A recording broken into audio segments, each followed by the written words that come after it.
Hello students, welcome back to my YouTube channel.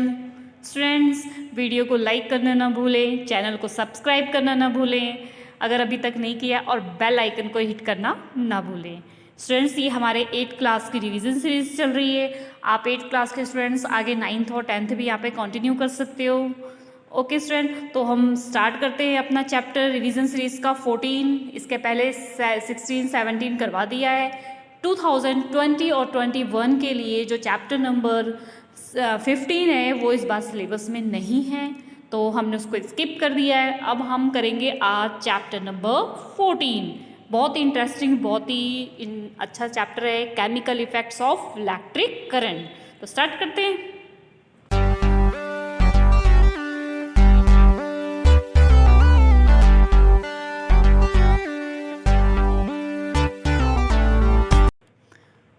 On passing of the current through a solution, following chemical effect may be seen। अगर हम किसी solution में से electric current को पास करते हैं तो हम कैसे इफेक्ट्स, केमिकल इफेक्ट्स देख सकते हैं। Bubble of A gas on electrode, electrode के आसपास क्या होगा, बबल गैस होगी। मीन्स इस तरीके से कुछ हमने लिया, यहाँ पर हमने इलेक्ट्रोड्स ले लिए। ठीक है बेटा, आपको अगर डिटेल में चैप्टर देखना है तो प्लीज़ आप डिस्क्रिप्शन बॉक्स में चेक करें, वहाँ पर मैंने इसकी फुल एनसीईआरटी कवर कराई है। अगर आपको कोई भी प्रॉब्लम आती है, फुल एनसीईआरटी का चैप्टर कंप्लीट कराया है, तो आप उसमें से ज़रूर देखें। ये तो मैंने सिर्फ एक रिवीजन सीरीज़ के लिए ये शॉर्ट नोट्स बनाए। ठीक है, तो ये पर कोशिश करूँगी आपका इस यहाँ पर भी कॉन्सेप्ट क्लियर करने का। तो जो इलेक्ट्रोड्स होते हैं बेटा, जब अगर इसमें ना बैटरी वगैरह लगा दिया जाता है और करंट पास होता है ना, तो यहाँ पे कौन कौन से इफेक्ट दिखाई देते हैं, केमिकल इफेक्ट्स। तो फर्स्ट तो क्या होगा, ये जो इलेक्ट्रोड्स हैं यहाँ पे ना हमें बबल्स दिखाई देंगे। दूसरा, deposit of metal on electrodes, जो मेटल है वो इलेक्ट्रोड्स पे डिपॉजिट होना शुरू हो जाएगी, इकट्ठी होनी शुरू हो जाएगी। Change the colour of the solution, जो हमने इसके अंदर सॉल्यूशन लिया होगा उसमें जो है कलर चेंज होना शुरू हो जाएगा। मतलब इसमें से कोई भी इफेक्ट सॉल्यूशंस में हो सकता है। Next, condition of electricity by liquids की, sorry, conduction of electricity by liquid, कि लिक्विड में इलेक्ट्रिसिटी कैसे कंडक्ट करती है। First, liquid content salt, acid और बेस कंडक्ट इलेक्ट्रिसिटी। अगर लिक्विड के अंदर एसिड है, ठीक है, सॉल्ट है और बेस है, तो उसमें से इलेक्ट्रिसिटी कंडक्ट होती है। अगर प्योर वाटर है तो उसमें से इलेक्ट्रिसिटी कभी भी कंडक्ट नहीं होती है। तो कई बार ये क्वेश्चन भी आ जाता है कि हम कहते हैं रेन वाटर जो है वो प्योर होता है, बट उसमें से तो इलेक्ट्रिसिटी कंडक्ट होती है। क्यों?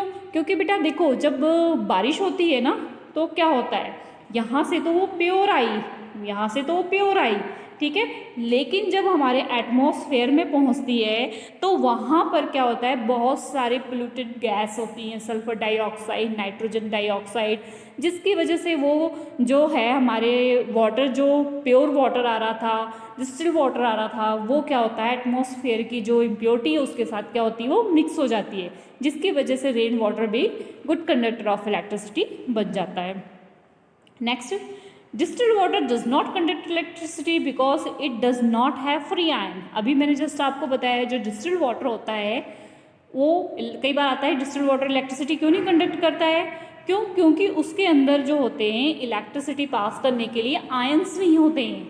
जो भी इलेक्ट्रिसिटी अगर कहीं कंडक्ट करना है ना तो उसमें आयंस होना जरूरी है। कौन से ion? Positive ion and negative ion.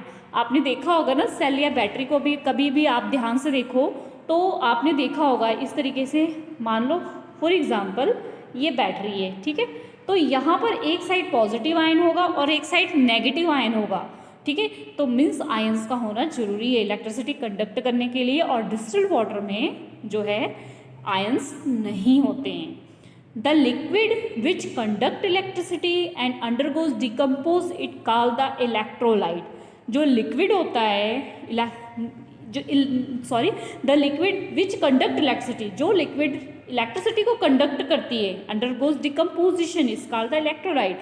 वो किसके अंदर आती है? डिकम्पोजिशन के अंदर आती है। डिकम्पोजिशन मीन्स क्या होता है कि अगर एक लिया हुआ है ऑब्जेक्ट, फॉर एग्जांपल हमने लिया है Fe, ठीक है, और क्या लिया है, CuSO4 लिया है, तो डिकम्पोज कैसे होगा, Fe जो है वो Cu में से SO4 को अपने साथ ले लेगा और Cu को क्या करेगा, छोड़ देगा, तो उसको मीन्स डिकम्पोज कर देगा। कोई भी चीज़ को डिकम्पोज करना, डिकम्पोज समझ रहे हो, जैसे कि H2O है, ठीक है, वाटर है तो H अलग हो जाएगा और O अलग हो जाएगा, तो ये डिकम्पोज हो गया, ठीक है।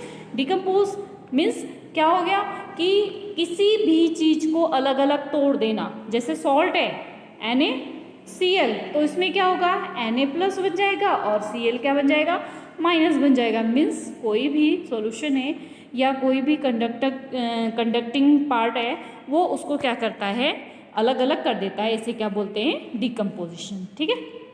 नेक्स्ट पार्ट है fourth, the electrode conduct to the positive terminal of a battery is called anode while the conduct to the negative terminal is called cathode. जो बैटरी होती है बेटा, फॉर एग्जाम्पल हम मान लेते हैं ये बैटरी है, ठीक है, इसके अंदर 2 इलेक्ट्रोड्स लगे होते हैं, ठीक है, मान लो ये 2 इलेक्ट्रोड्स लगे, तो ये आपको ध्यान रखना है जो पॉजिटिव होगा उसे बोलेंगे एनोड और जो नेगेटिव होगा उसे हम क्या बोलते हैं, कैथोड, ठीक है। तो while the conducted of the negative terminal is called cathode.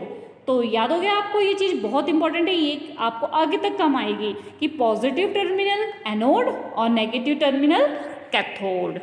अच्छा, आप देख लेते हैं इलेक्ट्रोलाइसिस किसे कहते हैं।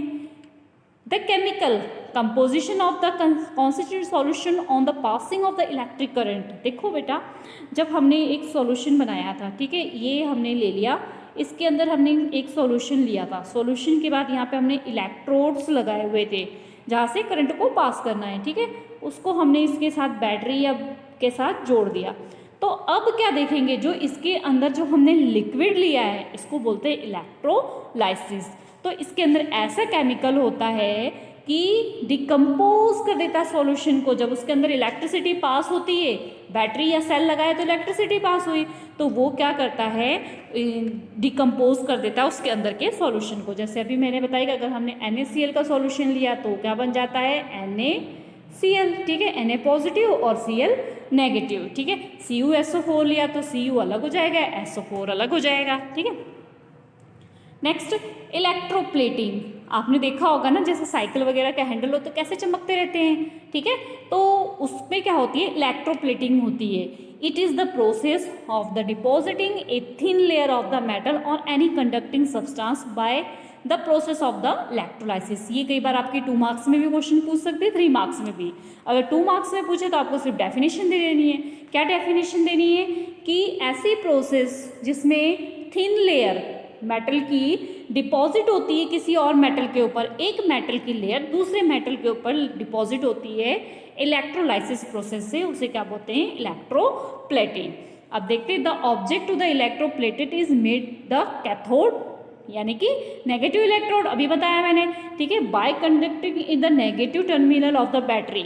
तो ये बैटरी के नेगेटिव टर्मिनल में क्या होती है, इकट्ठी होती है, जो भी इलेक्ट्रोप्लेटिंग करनी होती है। The metal which has to be deposit is made the anode positive, और metal जो होती है वो कहाँ होती है, anode positive pay, by conducting it is the positive terminal of the battery. The electrolytes is usually a salt solution of a metal to be coated. तो बेटा ये अगर आपको डिटेल में डायग्राम के साथ समझना है तो आप NCERT सोल्यूशन जो मेरी वीडियो है उसको जरूर देखो, वहाँ पे आपको समझ आएगा। वैसे यहाँ पे भी मैं आपको समझाने की कोशिश करती हूँ।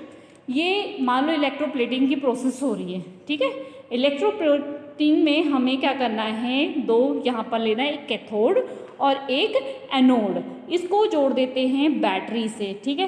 बैटरी से जोड़ने के बाद जब इसके अंदर सॉल्यूशन होता है उसे क्या बोलते हैं, सॉल्यूशन को इलेक्ट्रोलाइसिस, ठीक है। तो जब इसमें करंट पास करेंगे तो जो एक मेटल की कोट है वो दूसरे मेटल की कोट पे चढ़ जाएगी, जो लेस रिएक्टिव होगी, ठीक है, वो क्या होगी, या मोर रिएक्टिव के ऊपर क्या होती है, वो जाके कवर अप हो जाती है।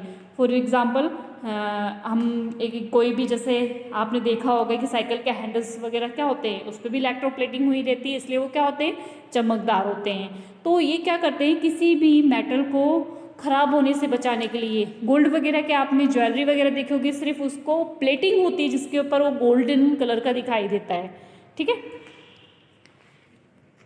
Next, application of electroplating, just अभी मैं बता ही रही थी कि इलेक्ट्रोप्लेटिंग की एप्लीकेशंस क्या हैं, कि अगर इलेक्ट्रोप्लेटिंग हम करते क्यों हैं। तो metal that rust are often coated with other metal to prevent rust. ठीक है, एक मेटल से जैसे लोहा है वो उसमें बहुत जल्दी जंग लग जाता है, रस्टिंग हो जाती है, उसके अंदर रस्ट लग जाता है, जंग लग जाता है, खराब होने लग जाता है। ठीक है, अगर उसके ऊपर हम क्रोमियम की प्लेट परत चढ़ा देते हैं या किसी और मेटल की परत चढ़ा देते हैं तो वो जंग लगने से क्या होता है, बच जाता है। Chromium plating is found on the bathtub, car bumpers etcetera. तो क्या होते हैं, ये क्रोमियम की प्लेटिंग होती है कई जगह, जैसे कि कार्स वगैरह के बम्बर्स जो होते हैं या बाथटब जो होते हैं, जिसकी वजह से पानी वगैरह आने की वजह से वो जल्दी ख़राब हो जाता है, इसलिए उस पर प्लेटिंग कर दी जाती है जिससे वो जल्दी ख़राब नहीं होता है और कैसा होता है, अट्रैक्टिव दिखता है और ब्राइट होता है। ठीक है, and resist the scratch and wear. तो हम क्या करते हैं, उसको वो ज़्यादा स्क्रैच वगैरह भी नहीं आते और अच्छे से हम उसको क्या कर सकते हैं, सिक्योर रख सकते हैं। And silver plating is done on the cutlery and the jewellery item. जो ज्वेलरी की आइटम्स होती हैं उनके ऊपर सिल्वर और गोल्ड की प्लेटिंग होती है, क्योंकि वो देखने में लगे कि हाँ ये तो प्योर गोल्ड है, बट वो क्या होते हैं, उसके ऊपर सिर्फ प्लेटिंग होती है। Some liquids are good conductor of the electricity and some are poor conductor of electricity. कुछ लिक्विड्स तो गुड कंडक्टर होते हैं बट कुछ क्या होते हैं, पुअर होते हैं। Most liquid that conduct electricity are solution of the acid base and salt. अगर लिक्विड के अंदर एसिड बेस सॉल्ट है तो वो ऑलमोस्ट क्या होते हैं, good conductor of electricity. The passage of an electric current through a conducting liquid cause the chemical reaction. अगर किसी भी केमिकल इलेक्ट्रिसिटी पास हो रही है किसी भी लिक्विड में, इट मीन्स उसमें क्या हो रही है, chemical reaction. Next last point important, the process of the depositing a layer of any desired metal on another material by means of the electricity is called electroplating। ऐसी process एक metal की layer को अपनी इच्छा अनुसार एक metal की layer को दूसरे मटेरियल के ऊपर डिपॉजिट करना इलेक्ट्रिसिटी के थ्रू, उसे क्या बोलते हैं, इलेक्ट्रोप्लेटिंग। ओके स्टूडेंट्स, ये चैप्टर रिवीजन हमारी फिनिश होती है। फुल चैप्टर अगर आपने अभी तक नहीं समझा है तो डिस्क्रिप्शन बॉक्स में आपको लिंक दिया है, आप वहाँ से ये फुल चैप्टर समझें। ओके स्टूडेंट्स, आई होप आपको समझ आ गया। तो लाइक को भी हिट करना ना भूलें और सब्सक्राइब को भी हिट करना ना भूलें।